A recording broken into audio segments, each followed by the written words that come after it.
My name's Doug Fink, and I'm going to talk about PowerShell and AI today. But before I kick off, I just wanted to thank Merlin for three things. One, for inviting me today, really appreciate it. And a second thing, which I think I have my opinion about how the community, I've been in the community for many, many, many years. And initially, Merlin reached out to me by email. He said he was going to do a presentation and he was going to include talking about PowerShell and AI, and he was going to use my module. And he asked me for my permission. He said he was going to cite me, and he actually let me take a look. He asked me if I wanted to look at his presentation, which we talked about and chatted about. So that was really super cool. A lot of people in our communities, not just PowerShell, they don't do that. They kind of stand on the shoulders of others, and they sometimes don't cite people or ask if they can, or they have a message about the tools that are a bit off track. So it was really great that he did that. The third thing is he pinged me on Twitter, and he said, "Hey, did you see the article in IT Pro by this person?" And I said, "Yeah, I saw that." And I had reached out to them, to IT Pro, early on, that this person actually basically took my README file from my PowerShell AI, and they wrote up an entire article, didn't credit anybody, just made it look like almost like that he did it. He figured out all the stuff about it. And Merlin was nice enough to tweet about it and said, "Hey, IT Pro, what are you doing?" So I just wanted to, I really appreciate that kind of stuff. I do it when I see other people not getting credit where credit's due. I think it's an important thing, especially the fact that we do all this stuff with open source and free modules. So enough of my standing on the soapbox. So what we're going to talk about today is PowerShell AI, PowerShell, OpenAI, and ChatGPT. I was going to do a couple things. I run a meetup in New York City. I do it virtually. I used to do it in person before the pandemic. And I have monthly activities going on. Tomorrow, Christy Lemaire, I don't know if folks know her. She'll be on, if you check out my New York City meetup, PowerShellMeetup.com, or you follow me on the X platform. She's going to be on tomorrow. She did some stuff with my module. She created something called Fine Tuna, where she enabled fine tuning with the PowerShell AI module. And tomorrow we're going to chat about fine tuning, customizing, prompting, and all kinds of good stuff. I call it the 2.5 Geeks show. So if you're interested, definitely join in. Find me on YouTube, because I record all these things and I put them up there. So if you miss or can't see it or want to refer to it later, you can subscribe to my channel and check those things out. So I'm going to do a few level setting slides, and then I'm going to be demo heavy. So again, my name's Doug Fink. I'm a 15 times Microsoft MVP. I'm author. I wrote a book called PowerShell for Developers. I'm a creator and maintainer of several popular PowerShell modules. Dial in on two of them. One of them is my recent one within the last year, PowerShell AI. And the other one I have is Import Excel. I don't know if folks know that. That's over 4 million downloads of as of this last week. So if you want to screenshot that or whatnot, you can catch up with me on multiple social places. You can check out my GitHub. That's where I have the PowerShell AI module. That's where I have the code for the Import Excel stuff. My YouTube, my blog, and I run regular live streams. In fact, a week from tomorrow, I'm going to be doing another live stream on GPT for all. It's not just for Python people. I had mentioned that the other day in a live stream, and Merlin came back and said he liked that line. So I decided to do a live stream on it. I'll be showcasing a new PowerShell module I wrote around GPT. So if you want to join in, that'd be great. So let's kick off. So embrace the power. That's my mindset about AI. There's a lot of hype. Right? There's a lot of doomers. There's a lot of deniers. People think it's going to be the end of the world. It's all Skynet. It's all Terminator. Other people think it's going to be a panacea, and we're never going to have to work again. And other people just say, "Oh well, AI is just all it does is figure out the next word and predicts the next word." I think all three of those perspectives are wrong. That's my opinion. AI is an emerging skill. One of the names you want to kind of make a note, if you want to play in this space, and there's lots of ways to play in it if you want to go deep. A name is Andre Karpathy.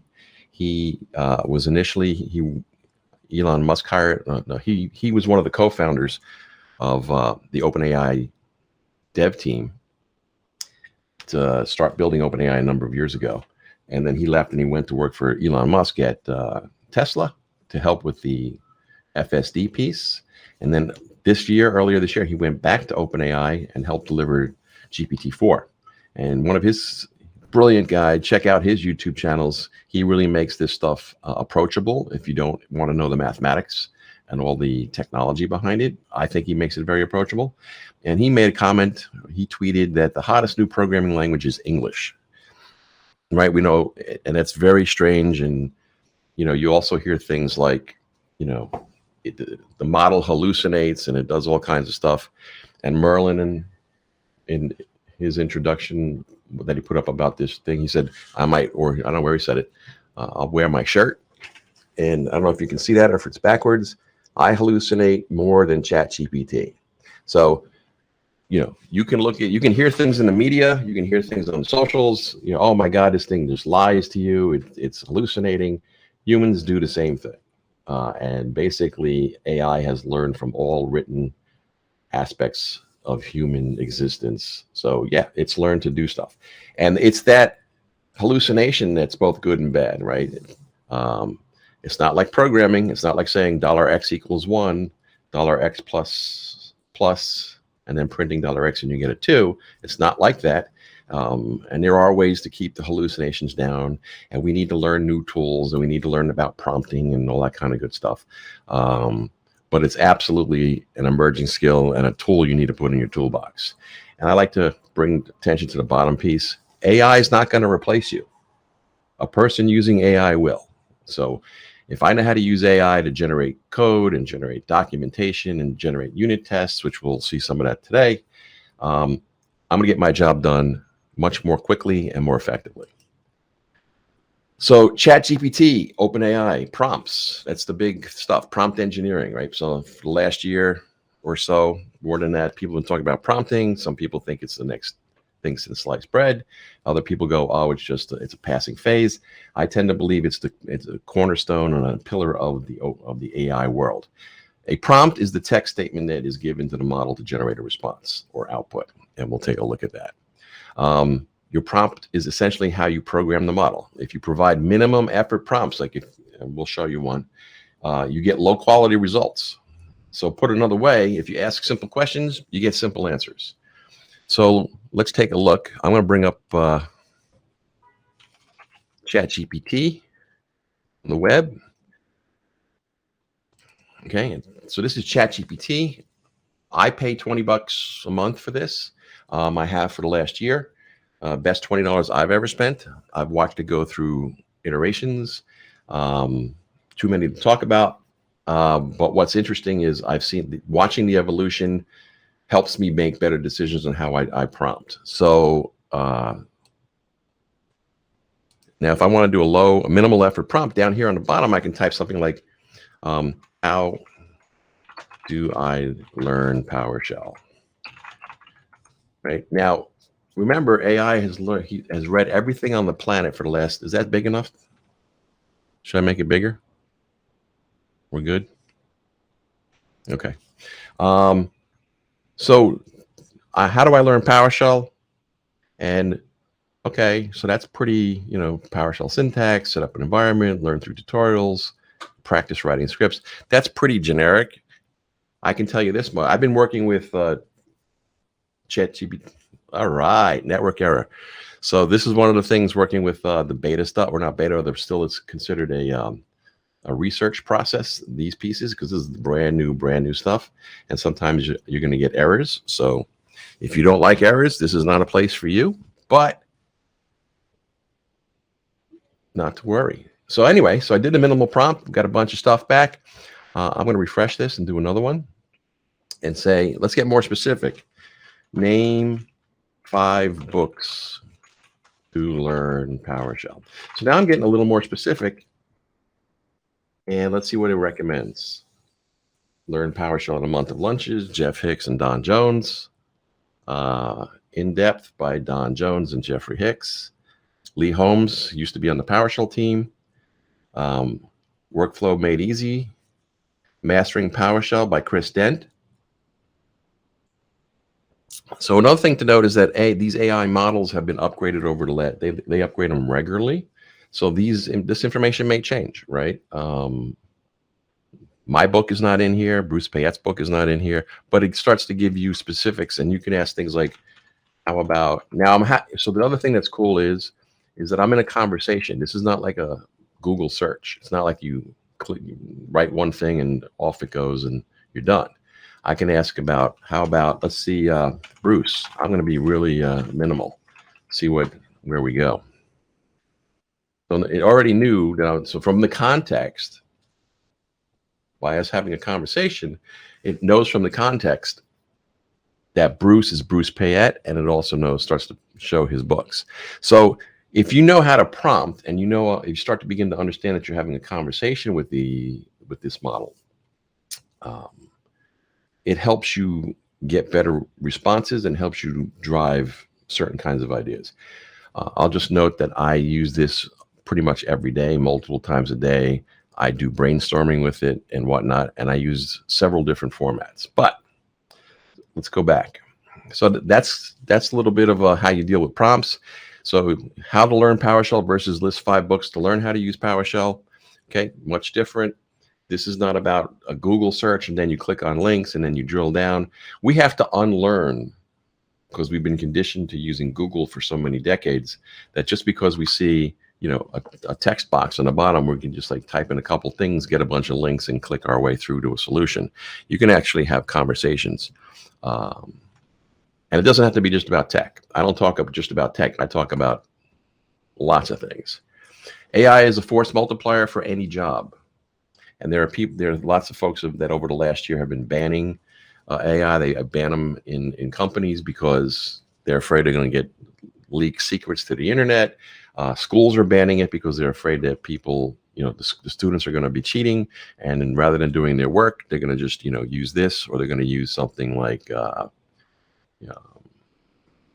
just get their answers and not really think about the stuff. But they've been doing that for decades anyway, as kids learn Google and how to just look up the answers to standard tests that have been around. Of course, I don't agree with that. I think learning this new tool is fundamental to the next steps. So let's talk about warnings. Don't trust anything that ChatGPT provides. I do hallucinate more than ChatGPT, and I can tell you from having many pair programming sessions and meetings and working in dev teams over the decades, people will not understand what you say. They'll make stuff up. They don't want to sound like they don't want to say, "Oh, I'm wrong." They just want to make, they want to be in meetings and say like, "Hey, I know how to get this to the next level," and you don't. So that becomes the whole process now. So I don't trust things, even when I have private one-on-ones with folks. I listen to what people say, and then I check things out. Some things I can trust because depending on the person. ChatGPT you can consider it to be a top-notch intern, and it knows how to code, it knows how to draw, and it's read everything on the planet, and it can think faster than we can, or it can do things faster than we can. Not sure if it thinks yet. So when you get something from ChatGPT, you wouldn't push that into production. Okay, you also wouldn't push your code that on your first attempt. You wouldn't push that into production, right? You're going to do some testing. You're going to ask other people's opinions, maybe. You're going to try it in different scenarios, and then you'll consider about pushing into production. Ultimately, you are responsible for ensuring the quality and reliability of your code. So AI is a tool. So you need to check your automation bias, right? The tendency for humans to favor suggestions from an automated decision-making systems is not good, right? So if you go up to this thing and you go, "Oh, I'm going to type this in," and the answer came out, copy paste done. Well, that's like going to Stack Overflow or Googling an answer and then just copy paste that and put it into your code and then run it on a production system. Not recommended. So those same warnings apply to GPT. But when you start to learn how to use a tool, learn how the conversations work, learn that it's more than a Google search, learn how to do prompt engineering, you're going to step up the ladder, in my opinion. So I don't know how many folks have heard of the company ThoughtWorks. They're a consulting company. They have some pretty significant people on their board and on their teams. They've been around for years. I followed their work for many years. I enjoy what they do and what stuff that they publish. They have something called a tech radar definition, and they basically look at tons of technology and techniques back in the day when Agile was first coming out and Scrums, and when continuous integration systems were coming out, new languages, new stuff for IAC and CI/CD, as I said, and the clouds and whatnot. They would put their team of folks together, and they would produce this every quarter. And basically, they had 4 categories. The 4 categories are adopt, trial, assess, and hold. So, and every quarter, a particular piece of software or technology or technique would move either from, let's say, an assess state into, they would say, okay, now it's time to adopt in a quarter, or hey, let's put a hold, or something maybe in a assess, and then like a few months later, it'll say, no, we're going to put a hold on this because it didn't get to certain places. So I think we are here. We're in the trial. Pursue this. Pursuing AI, pursuing ChatGPTs. And I'm just going to say AI in general, even let's call it generative AI. I see a lot of stuff today now being called AI, and that includes machine learning and whatnot, which is fine.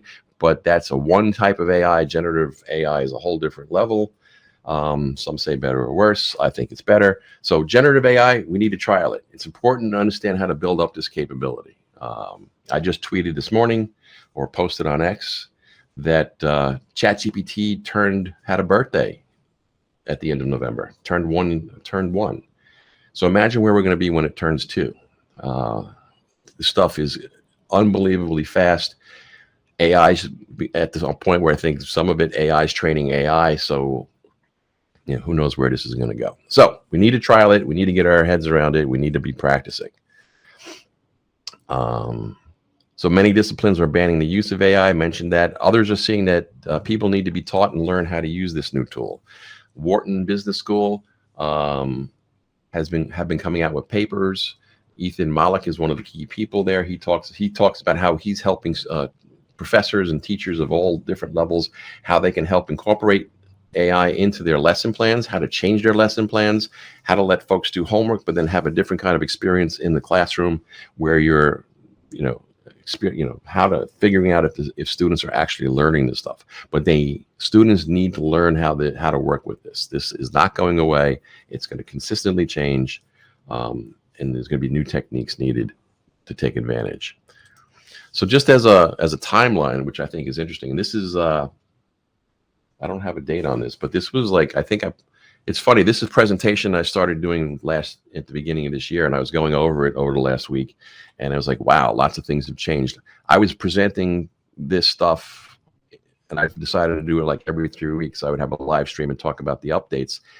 I would have to come up with different PowerPoint decks just for all the updates that were happening, and I finally stopped after like the 3rd one because this is just beyond fire hose. So at the time, a year ago, when ChatGPT came out, it reached 100 million global users in 2 months. Okay, so compare that to TikTok. It took them 9. It took Instagram 30 months, right? Over 2 years. Pinterest, Uber, Google Translate. So that's where this surprised OpenAI developers and the board, surprised the world. And only within the last several months have we seen things like AWS announced Q. That's their AI. Meta has their Llama, which is open source. IBM is doing their thing. I think they're calling it Watson X. And Google just released Gemini, and that's had a big brouhaha over it. They think they doctored one of the videos showing it having more capabilities than it does, and their real premium product's not coming out till next year. They're just trying to stay up with the marketing flow and not lose too much more ground, maybe. But then again, you can't count out Google. Their search engine and their ad revenue is $300 billion a year. So anyway, so that kind of gives you a sense that this thing showed up on the scene within a couple of months. It took off, and it's been a crazy time ever since. And 2024 is not going to be anything different. Another note, at the beginning of November, OpenAI had their first dev day, and they showed a bunch of new things. They actually have some of the videos online on YouTube. Definitely worth looking at if you want to go that deep. And at the end, the CEO who was doing the keynote said, a year from now, what they're gonna, when they do their next OpenAI dev, it's going to show what we're doing today is going to be quaint compared to what they're going to deliver within a year. I totally agree. And the competition is crazy, even in the open source space. It's driving competition for the big tech companies. All right, so finally enough talk. 20 minutes into it, let's do some demos. So we saw a little bit of a demo of the ChatGPT. So let's do some PowerShell AI. So if you want to follow along, you can do an import. I'm sorry, you can do an install module on PowerShell AI, one word, and you can get it on the gallery. You need to set up. You need to go to get a key on OpenAI. If you actually run your first function from after installing, if you don't have that set, it'll give you a link in the error message. You can click on that, get a link, go to the link, get that key. I believe they still do where they give you $18 credit.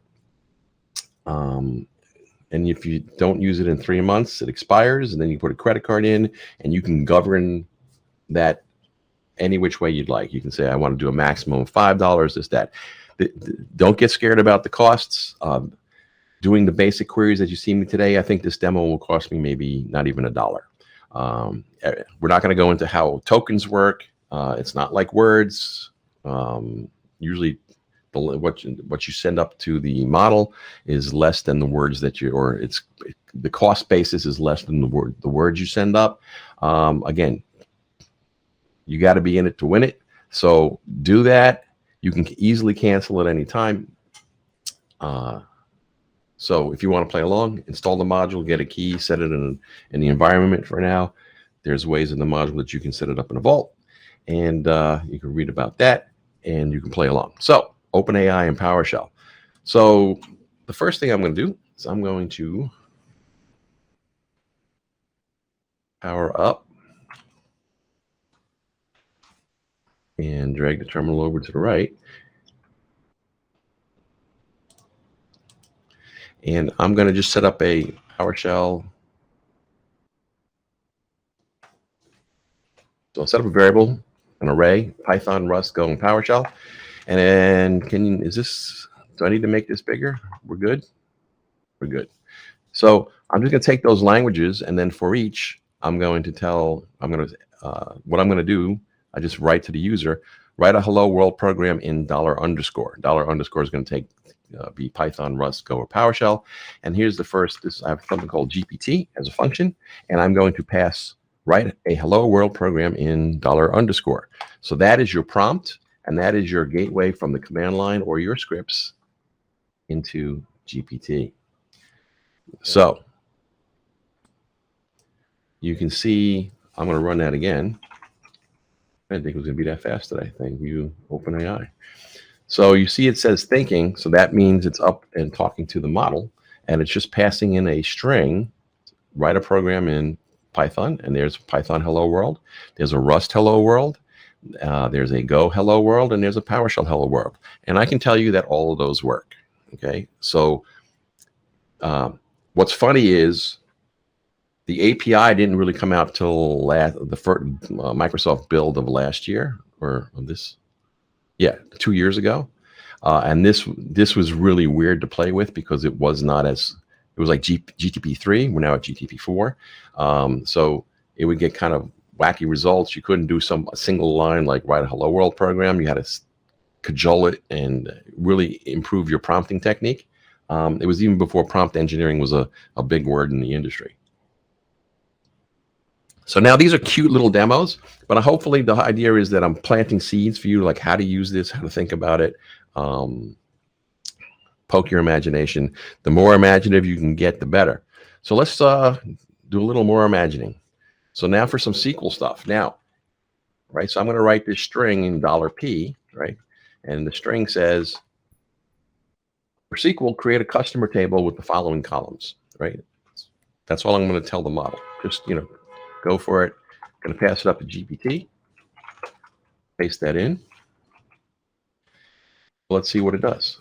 It goes off and does some thinking. Now this is all the command line. Okay, I'm impressed. Okay, so it just came back, figured out ID was an integer. Maybe it's going to probably be a primary key. That's a really good guess. Notice it takes first name, puts an underscore in it, so it's valid for SQL. Does varchars, not nulls. Now that may not be exactly what you want. Again, GPT, the better that you can prompt, the more exact you can get your answers. And ultimately, don't trust what GPT tells you. Always check it out, figure it out. Now, so there's been conversations like, well, I wouldn't give this to a junior coder. Yeah, you can give it to a junior coder, but you have to at the end look at what they've done, even though they've used this really smart PhD intern that knows how to code.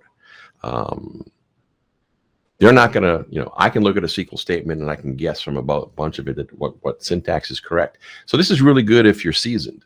And it's really good to learn stuff, right? So if you're not seasoned, it's good to learn, but a seasoned person is going to get through things much more quickly. When I see GPT making mistakes, I can adjust my prompting and have it go in the direction I want. Again, it hallucinates, humans hallucinate.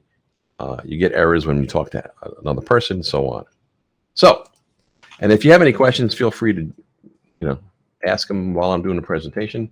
If you ask a question that is going to come up in the next bit, I'll wait. Otherwise, it might be an excellent tangent that everybody's thinking about the same question. And if it gets too involved, we can park it in the parking lot and get back to it afterwards. So how many times have you seen a curl command on the internet, right? And curl's great, maybe. So it's a good way that this is a good way that you can talk to a REST endpoint, so to speak, for example, or, do some kind of interactions with those types of APIs. But, sometimes I have it and I go, oh, that's really cool. And I'll sit down and I'll figure out, like, how am I going to convert that into PowerShell and use either invoke web requests or invoke REST method. Well, I don't have to do too much thinking now, right? So I can just take that. And I notice at the top, I say convert from curl to PowerShell. So I give it a bit of a hint or an instruction. I improve my prompt. I give it the code. And sure enough, GPT comes back and figures out the method from -x. So it knows the syntax translation. So it knows what parameters are in curl. It knows the parameters needed for PowerShell. Gives me the proper URI, the content type, and then it gives me the body as a pretty much the same way as a JSON string, right? I use this concept all the time. So if I look and I see a piece of code that I think is really slick that Python is doing, for example, I'll take that and I'll say convert that to PowerShell because I want to use the technique. The same thing if I'm looking at Go or Rust, or the same thing depending, I might even see something that's inside of C#, inside the PowerShell libraries, and take that, do the same thing, and see if I can get it, if I want to have it purely in PowerShell. I'll also do that and say, hey, convert this Go piece into C#. So there's lots of different ways. We're only talking about programming languages, and it's not limited just to programming, but this is one of the ways that you can use it. Now, the good news is that with things like GitHub Copilot, GitHub Copilot X, and other IDEs that are coming online, taking advantage of AI and GPT or generative AI, these things are getting built into the IDE. And if we have time, I'll show you some of that piece too. So we were doing this way before Copilot was getting ramped up significantly. I was playing with Copilot a year before, I think it was. When it first came out, I was playing around with it, going, what the heck is this thing and how does it work? And then within a year, they started having the API, and then several months later was ChatGPT Web. So it's just been in a really crazy, fun voyage. So we were looking at all these kind of things, and now Copilot and Copilot X is just unbelievable capabilities. Copilot's everywhere. It's even going to be in Azure. In fact, I just finished talking to some of the engineers at Microsoft, and I'll be getting access to the new Copilot on Azure soon. Just unbelievable. And we'll talk about it when we get there. Okay, so another way you can use this, right? So explain this. So you can set your prompt up and say, explain this PowerShell code. And here it is, just a simple Greek function. And then I say, GPT, take that prompt and do your thing. Now, this was way before Copilot X. And there you go. This is a PowerShell function called greet that takes a single parameter of type string. The function simply prints out the string hello, followed by the string parameter that was passed in. Now, this is a simple one. I think I have a YouTube demo, like under 2 minutes, showing how this works with Copilot X inside of Visual Studio Code, and it's unbelievable. You can have a function that's not even in the particular module. It could be in your workspace, in the directory that you're dealing with, and you can say, what happens with this code if it's a Saturday? And it goes ahead and tries to figure it out, and was 100% correct. Figured out I was doing some date manipulation, and if it was a Sunday, it did this. If it was Saturday, if it was not a Sunday, do that, and it figured it out. So this is some things, again, to get the creative thinking going, get your imagination going, like, oh, wow, I can explain code, right? So how many times you've come across things like regexes, or parsing stuff, or it's trying to do something with Azure or whatever, and you want, what does this thing really do? You can ask it to explain it. And it's not limited to PowerShell. I can put a piece of Python in here, change the word PowerShell into Python, and I'm off to the races.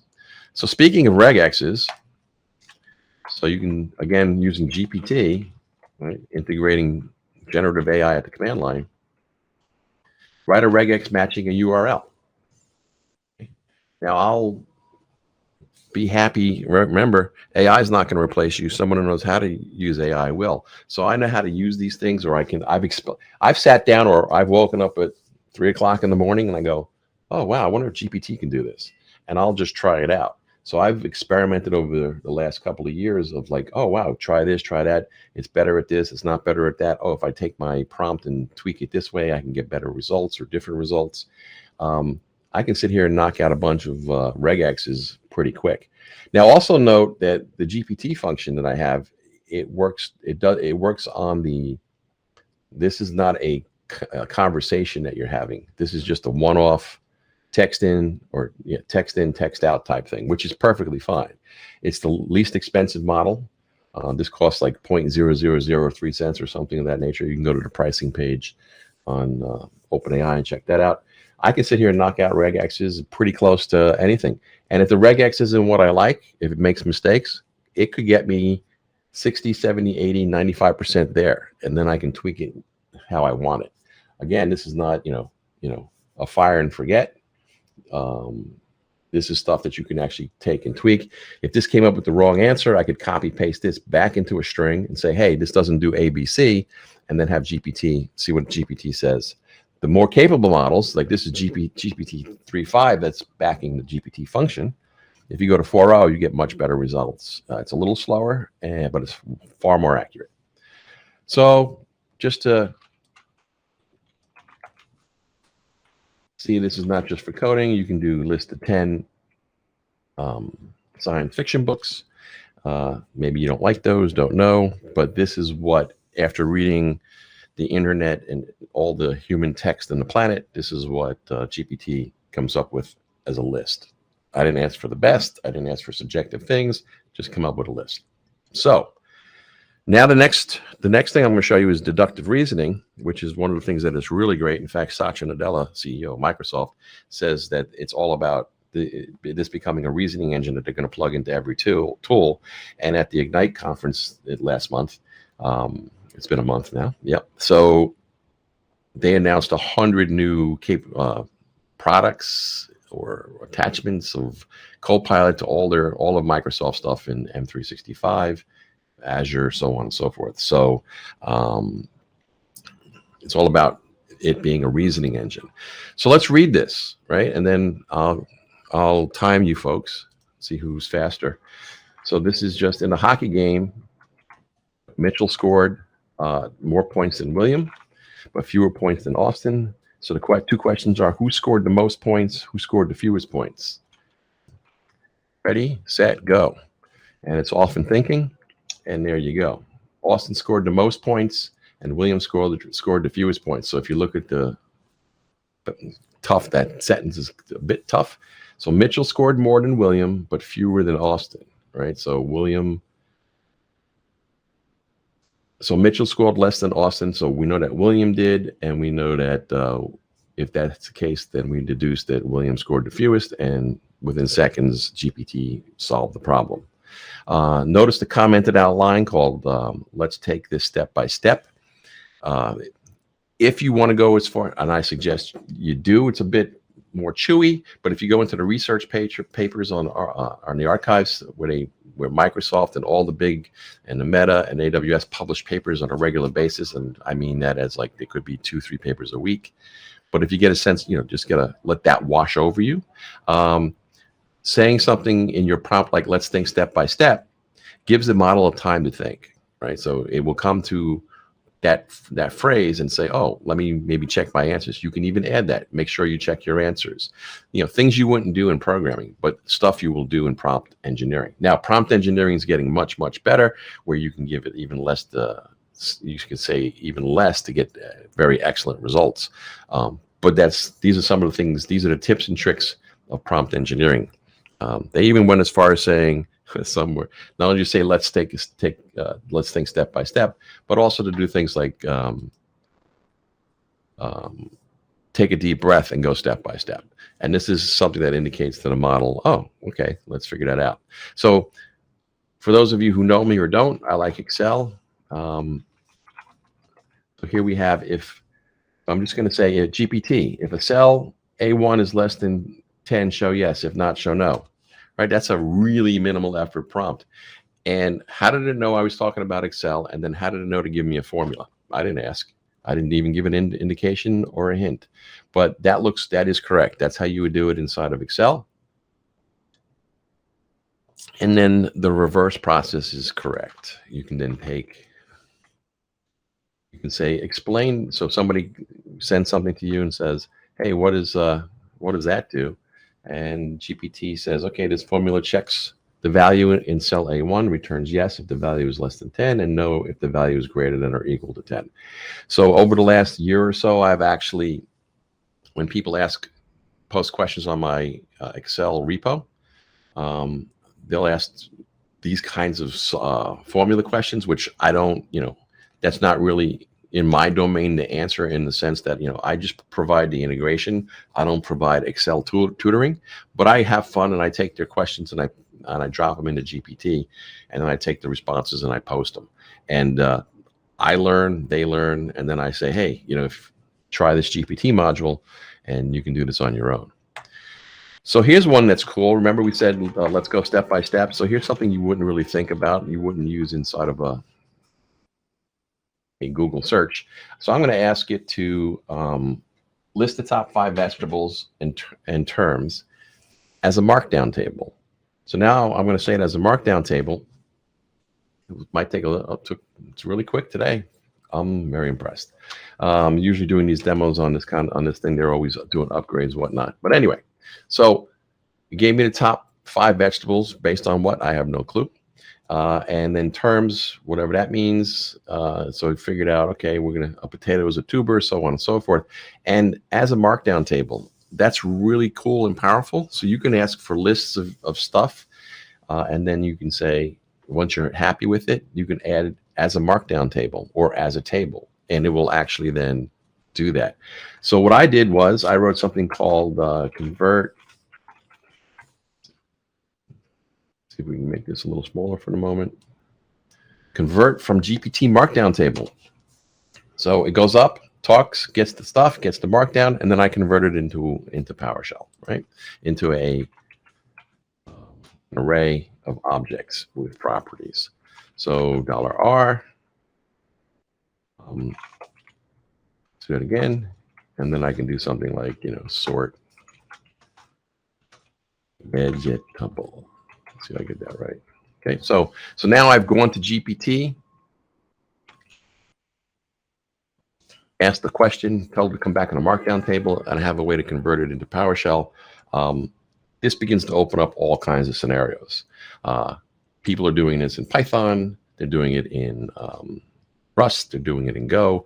So I ported the Python SDK so it could work in PowerShell, because I like playing in PowerShell, and I think there's lots and lots and lots and lots and lots of opportunity. And folks have also ported it to C#, Go, Rust, and many other languages. PHP, for example, so that folks in that space, those spaces can then play and experiment with what this does. So now I can sit around and ask questions. You can see it's pretty quick giving an answer. It was a simple question, even though as a markdown table used to take much longer than what it did here. We're getting to sub-second response time, which is awesome. And then I can take those results and then almost confidently convert it into something I can parse and work with. Now, see how this does on the fly demo changes. Oh, I just said, so now I said instead of as markdown, I'm going to say as JSON. And there we go. And then, of course, I could pipe that into convert from JSON. And I don't like the layout that it did, but that's fine. I can then tweak my prompt and say, don't list it that way, list it more of a fact or a fact-based schema. So it's one item per line. And then you could more reliably know that you're going to get good responses. The interesting thing about GPT, generative AI, it's been trained on billions and billions of lines of code. So some of the things that it really knows well are things like JSON and YAML. So if you communicate to the model with JSON and YAML, a structured way, you will have better results from that. And if you ask it to communicate back in those forms, you'll have better results and results that you can use readily, right? So I could just take this now, since I have an object and whatnot, I can iterate over this in a loop, so on and so forth, or have functions that actually can generate and insert it into a database, or I can set it up to an API. All right, we're 41 minutes in. How we doing? Any questions? Did we lose most of the people? Still have 18 people. Awesome. I will take the quiet and we'll go on to the next piece of work. Awesome. Now you're gonna have to stop me because I can talk about this all day. And if I'm not chatting about it, I'm coding about it. So anyway. You can go on as long as you like. We've scheduled for 1 hour, and then we'll certainly take some questions and maybe some feedback. So again, if anyone feels like coming up here and grabbing the virtual mic, please do so in a respectful way. You can even do it not respectfully. I'm happy to deal with it. Anything. I'm on a lot of the socials, and there's been interesting responses about not just this, but even before they came out with ChatGPT Web. I would pose questions like, "Hey, would you work with a piece of code that came out of GPT?" And that really kind of stirred the pot a year, 2 years ago, which was interesting. And some of the responses were not respectful, which is fine. Anyway, let's head off into a directory, and I'll show you another function that's inside of that I built.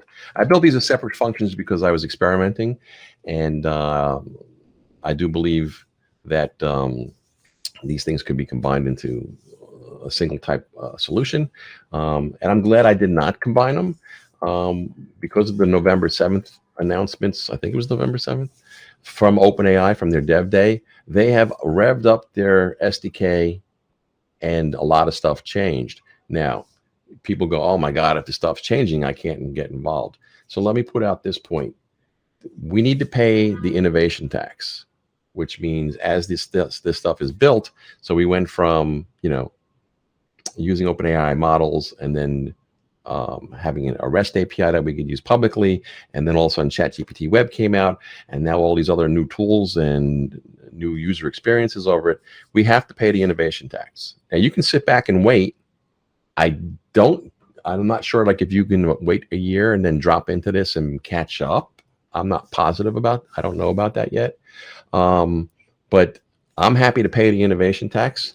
Yes, that means I'm taking time from some other things. Not everybody's hiring people to do this kind of work or experiment with these things. So depending on your situation, you have to figure that out. But if you're not playing around, things like Copilot in Azure, AI is not going to take your job, but someone knows how to use it will. So so I changed over to this directory. I'm going to do a git status.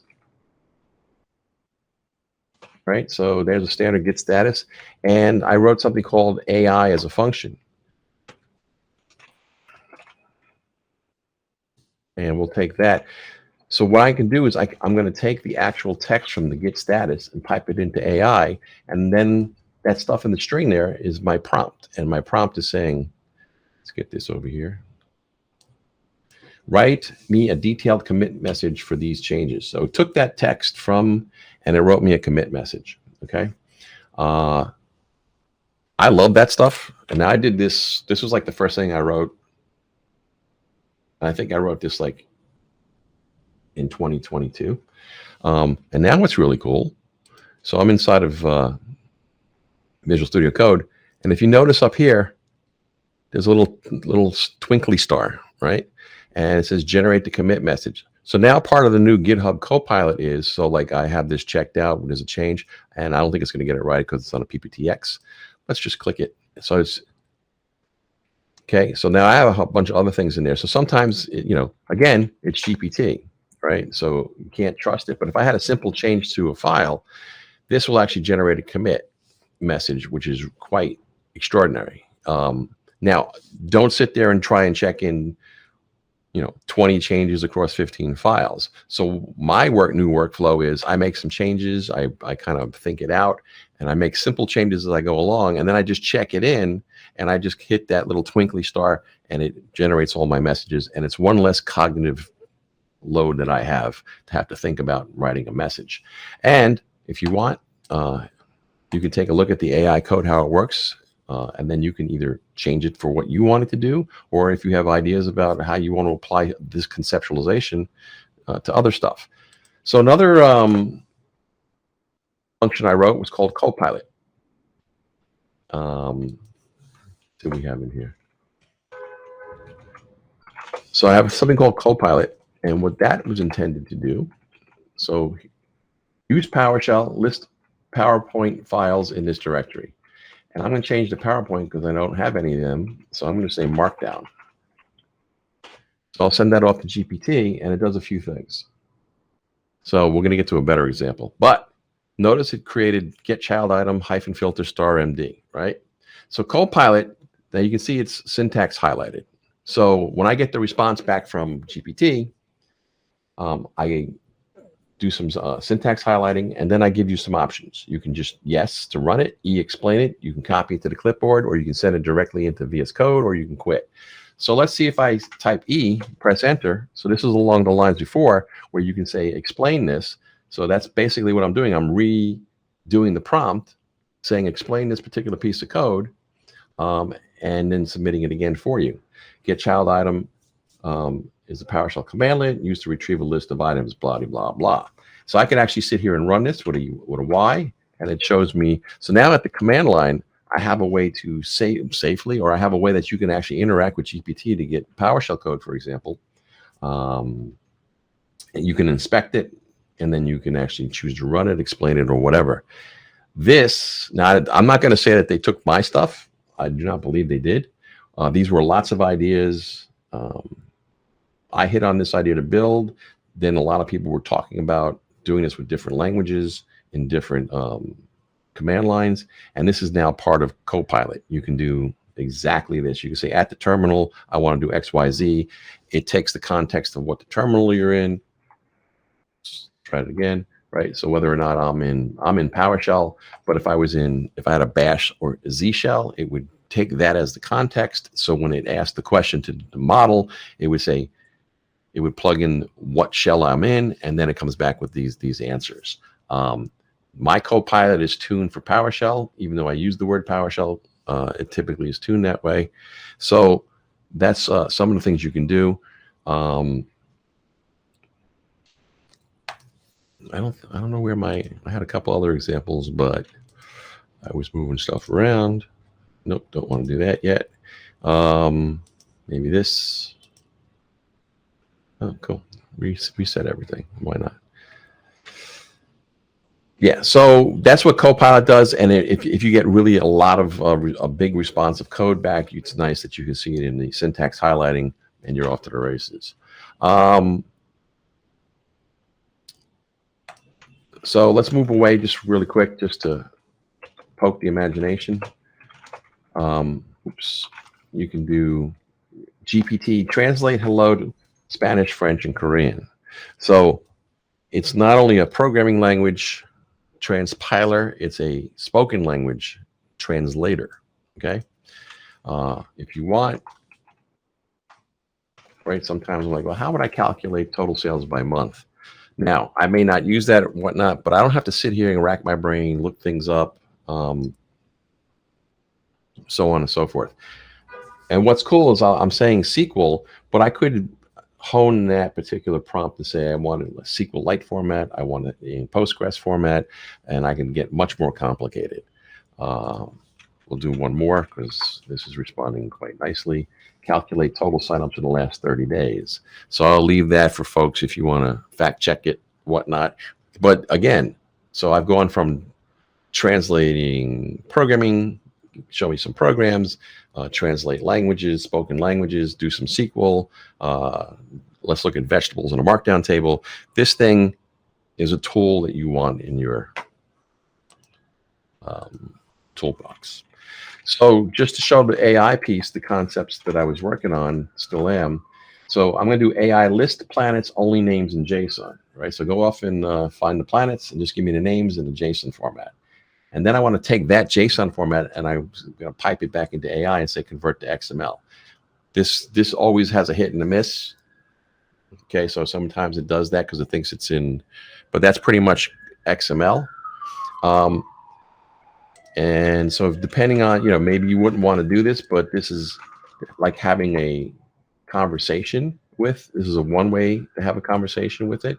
And then ultimately, I'm going to make 3 calls into AI. Get me the list of planets in JSON, convert them to XML, and then convert it so I can use it in PowerShell, right? And if I did that in Copilot, I would be able to execute this code directly. But I can copy paste. And so I have a runnable, workable code. So maybe you don't like my AI, the way I implemented it or whatnot, but it gives you a sense of like, well, what can I do with it? Okay, we've seen that before. All right, so got more to show. And if you want to see if we're going to take questions or have feedback, I'm happy to take a rest for a minute. And if anybody's got anything, fire up.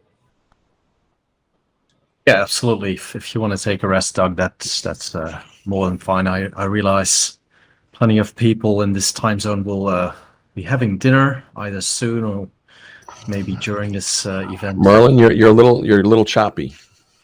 I am? Yeah. All right. Let me speak I don't know up. if it's you or me. Let's also maybe reduce the or disable the background noise cancellation. Is this better?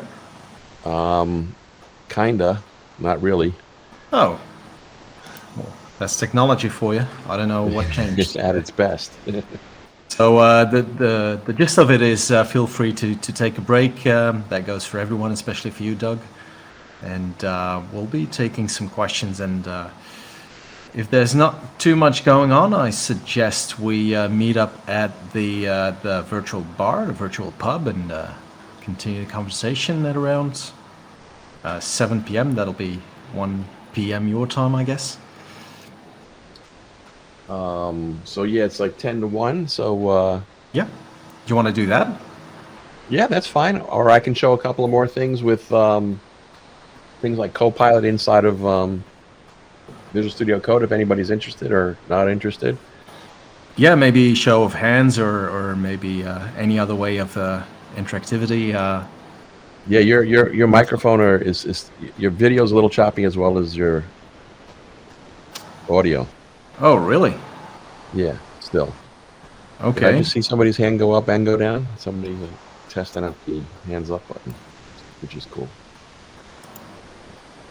Is the audio better at least now? It's a little better, but still choppy. So it's Wow. kind of hard. Interesting. Okay. That's better. Oh, now it's not. It might just be the New York connection. I don't know. Yeah, I think the demo gods are having fun today.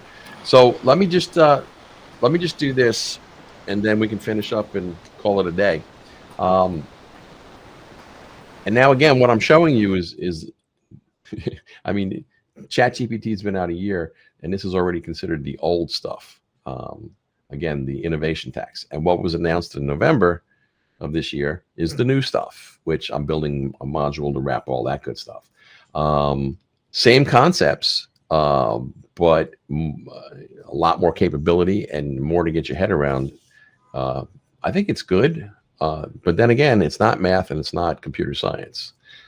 It is to a degree, but it's much less that and more AI and prompting. So I'm inside of Visual Studio Code. I've got Copilot installed and ready to go as a extension. And so I create a new file, and I'm just going to change it to PowerShell. And and it's kind of cool. You can see here it says Control I to ask GitHub Copilot to do something. That's one way to do it. But initially this is what we did, and I'm going to say implement the FizzBuzz function here, right? So this is my prompt to the model, and now we'll see what happens. I might have to give it a little nudge. Down here on the bottom right, you can watch the Copilot status menu. This little icon will start to show spinning. So I'm going to start with function, and then you can see it spinning. And now you can see the ghosted text, right? And now, so GPT just suggested to do that, right? And I'm going to hit tab and accept it, okay? So that's the FizzBuzz implementation in PowerShell. And all I did, so it took the context, it knew what kind of a file I was in, it knew I was in the editor, and a bunch of other good stuff. And to be honest, I've been coding with this like this for a couple of years. It's invaluable for me. Sometimes when they've had a couple of catastrophic errors on the OpenAI side, similar to how AWS and Azure have. It's very few and far between. But when I don't have access to it and I'm doing stuff, I miss this kind of suggestions. And all I did was make a comment. I know how to. So learning I can just make a comment and I'm off to the races. Changes your workflow and your mindset of how to do these things. And let's see. So now I can call FizzBuzz for 20. Is it going to loop? I don't think so. Oh, no, it's just going to give me what it is for that. So there we have it. Now I can do 1.20. Type that into for each, and let's see what we get. Get the syntax correct. Oops. Nothing like a live demo. So notice we have up to 14, then FizzBuzz at 15. That's how FizzBuzz works. If it's a 5 and a 3, you do FizzBuzz. If it's a 3, if it's divisible by 3, it's a fizz. If it's divisible by 5. So now people go, oh, well, FizzBuzz is out there. You know, it's a well-known piece of work. Yeah. And you'd be surprised by knowing all these algorithms and the graphing algorithms and the sorting algorithms and the other algorithms on the planet. The model can really give you amazing suggestions on what you're trying to do. Now, if I was in a Python file, it would have done exactly the same thing, but it would give me Python syntax, right? So now, if I want to learn how to do Rust and Go, I can go to a book. I think that's outdated. Or I can sit inside of here and I can start doing things. Yes, I might need a book to well, what would I write in Go and Rust? But if I use that as an idea generator, just the book, I can then ask GPT and the model to implement it, and then I can study it straight away. And then you're building your prompting muscle, which I think is super important. Cool. So that's worth a couple of beers. Now, so that's that. So let's talk about unit testing.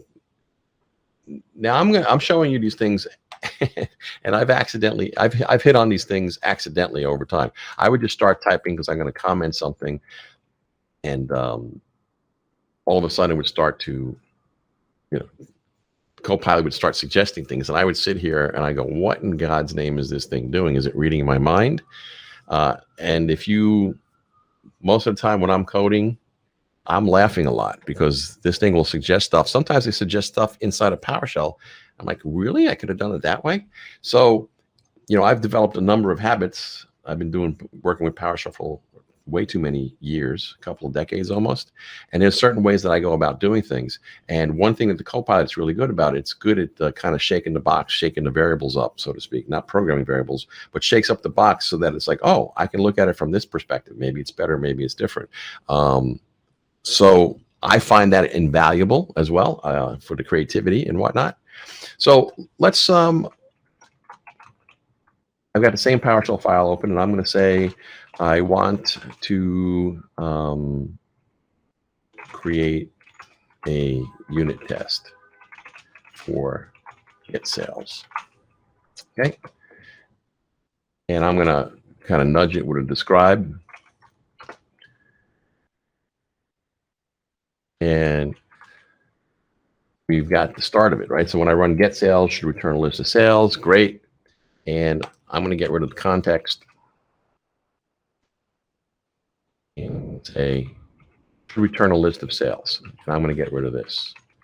Okay, if you want it, keep it. If not, whatever. So this is how I don't sit here and look at the model and go, oh, I typed something in, it didn't give me the right answer, so I'm going to throw the baby out with the bathwater. I don't look at it that way. But what I'm going to do next is I'm going to add a comment, and we'll go back. So let's say I know that my sales is going to look like this, right? I know that the output of my sales, this is one thing it can do. Show me the region, the state, units, price, so on. What's inside my it, this could be anywhere in the file. And the later versions, this could be even in other places. Okay, so that's what I expect from a get sales. Let's say I've mocked that up, and I'm going to just, I like to use the word actual equal get sales. Okay, and we'll see what we get next. And we're going to get the expected, and I don't like that, so I'm going to say, I'm going to nudge it a little more. So what I'm doing is, as I'm typing, I'm saying I'm nudging it, but in fact, what I'm really doing is prompting, right? So my actual typing the code in is prompting the model based on the context of the file and the conversation we're having. Pretty bizarre. So I just started typing in actual, and you can see it's like, it should be of type system collection, but we don't have time for that. Actual.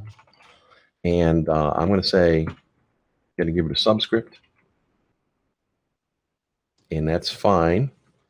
And notice it's using the old syntax of Pester, so I'm going to upgrade that to the new syntax. And because I did it this way, let's kick this. There we go. So I'm going to kick it back, and notice it now. I deleted all that good stuff. So I've been, by me nudging it, by me prompting it a little differently, the model is getting more context as I'm going and coming up with solutions that I like or suggestions. So this is what I do want, even though it's the wrong syntax, but we'll get to that. So I want to accept that. Yeah, I want to see if the regions should be west, right? So somehow I figured out that the 0 element is region west. Pretty awesome. Let me correct that and make it a new syntax. Typically it gets that right. If I said up here, when I say I want to create a unit test, I could have added in the latest version of Pester, and then that would basically ground and steer the model.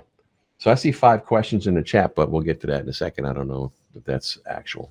So anyway, so now I'm at a point where I like my unit testing, right, where it's doing correctly. Let me hit enter, and oh, look at that, it goes for state, and it's Texas. I like that, so I accept it.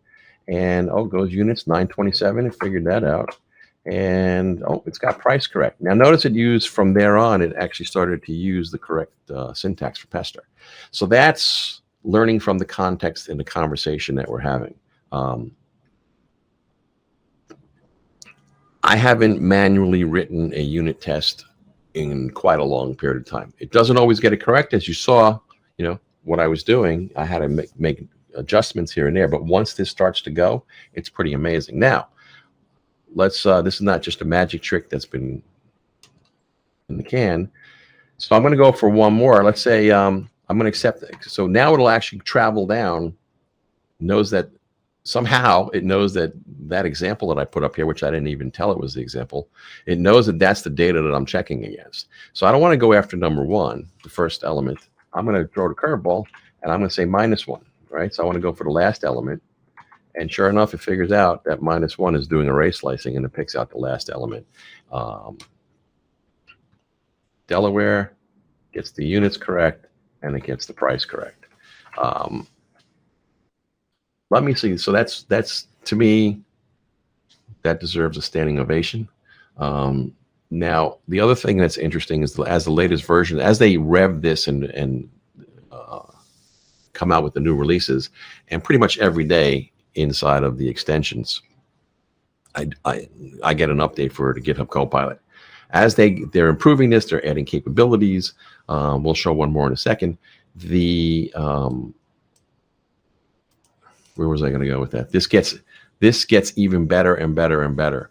They do things like they understand the workspace. They understand the directory that you're in. It looks at other files in the directory. It knows what files are open. So if I had a bunch of the actual source code to this function, it will use that as part of the context to help you build the tests. But it's not just for tests, right? It's for many, many, many other things, whether you're adding code, exploring new ideas, creating Markdown to comment your stuff, to make documentation. We'll do one more thing. Implement a greet function. Oh, look at that. Oh, wait. Am I not? Yeah, so it thinks it's in PowerShell in Python. So so there it is. It's hallucinating, which is cool. I hallucinate more than that. So now there's the function, right? Now I can actually select this, and we're going to show the control I function, right? So this is an inline. So now I have more direct control by selecting the code that I want. I'm inside Copilot, and then I can hit /, and it's got a bunch of different things. So they've implemented the explain piece, right? So I can explain the code. If there's a bug in that code, maybe I'm doing an array offsets and I'm off by 1, I can ask it to propose a fix, and it'll try to figure things out. It even has a /tests, right? So this is different than what I showed. This has more capability. It gives a better set of context to the model. But I'm going to go for doc. So we're going to do a doc on this, and I'm good to go, right? So it comes up and gives me the proper documentation for text-based comments, or text-based capability for PowerShell. Gives me the synopsis, description, parameter, even does the parameters, and it gives me an example. So when I sit here and create more complex functions, like wrapping the API of OpenAI, I just knock out the code quickly, effectively, stay in the creative zone, stay in the flow, and then at the end, I just select my function. I say generate the comments, and then I scan it. And for me, I mean, I've been doing this for years, so I can scan it and I can see that most of it's correct. The other thing that's kind of cool, I'm going to go off script here. Let's say I have name, and I'll say last, just as that, and see if I select. Now this doesn't always work, but this is what I like to test. Update. I'm going to say update. Notice it does a little diff for you, right? So it's showing me what it used to be and what they're going to put in. Let's see if, and it puts in the last name, right? So now so now if I'm changing my parameter sets, or I'm changing the function of the code, what it's actually doing, I can then say update, and I'm not even sure you have to use the word update, but you can rerun the doc and it will replace with the updates. So out of the box, I can write 10 functions, get to work on it. I can generate the documentation. I can auto-generate the tests, and I'm off and running, and I can start, trying these things out at the command line or wherever I'm using my new module and seeing if things work, go back and adjust, update. I don't have to worry about doing the docs and the tests. And yeah, I have to always be aware if this is ChatGPT, and it could be giving me really wacko stuff. It could be trying to format my disk, but you can start to catch that and look for general patterns. And if somebody is new to to programming, you can learn a lot of stuff. Be careful what you're going to do, because I don't know how you're going to, get your prompts in order. Prompting becomes a new muscle, becomes a new technique, and you need to hone it and figure things out.